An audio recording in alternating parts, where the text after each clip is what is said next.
Hey there guys, so 2021 has been the comeback year for films and I hope to continue that with 2022 despite this Omicron variant. Now I tried to be optimistic with doing these anticipated films of the year, and this list to me is quite unique because it's not going for the typical biggest franchise blockbuster films. There's no particular order, these films are on the same level in terms of anticipation and excitement. So let's get started with my first film. So my first film is Turning Red, and I know what you're thinking, what about Lightyear? Yes, I'm looking forward to Lightyear, I'm a big Toy Story fan, but I get more excited over the original content rather than sequels and spin-offs. And we kind of got a Lightyear spin-off back in like the early 2000s. Now I'm a big Pixar fan, anything with Pixar, I'm there. And we've not had a film that really directly deals with adolescence and the changes.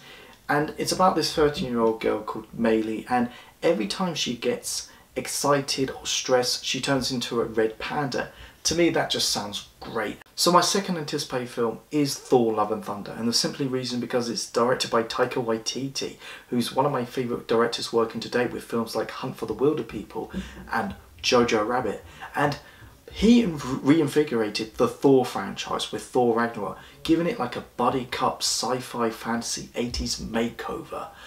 Chris Hemsworth is just great at comedy, and I'm hoping Thor: Love and Thunder is going to be so wacky like Thor Ragnarok, but also take risks. So my third anticipated film is The Next Goal Wins, and of course this is directed by Taika Waititi. Again, what can I say, Taika Waititi is my favourite director working to date.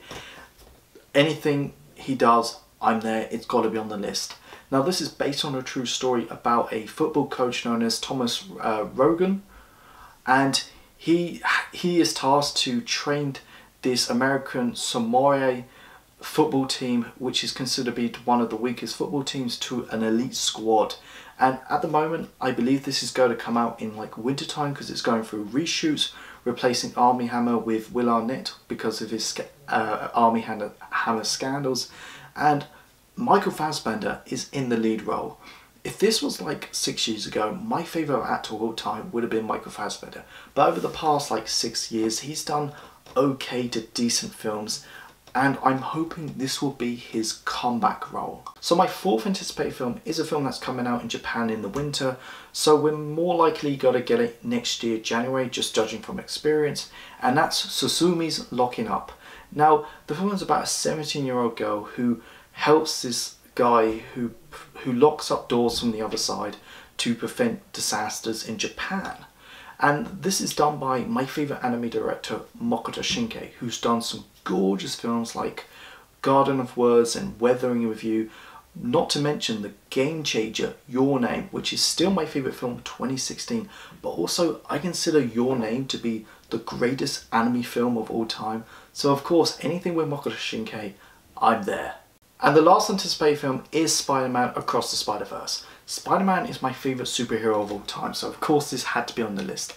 Spider-Man Into the Spiderverse is still my second favourite Spider-Man film behind Spider-Man 2, but it's also still my favourite film of 2018. It topped films like Infinity War and Black Panther. It won an Academy Award for Best Animated Film. Unlike the live action films, we're able to explore Miles Morales and Spider-Ham and Spider-Gwen. And I'm hoping with this we will explore like Spider-Man people like Spider-Man 2099 and possibly Ben Reilly, or maybe Japanese Spider-Man with the giant robot. Thank you so much for watching this video guys. Go like, share and subscribe. Let me know what are your top 5 anticipated films of 2022. Go check out my Facebook, my Twitter and my Instagram page. You guys are awesome. I got your back.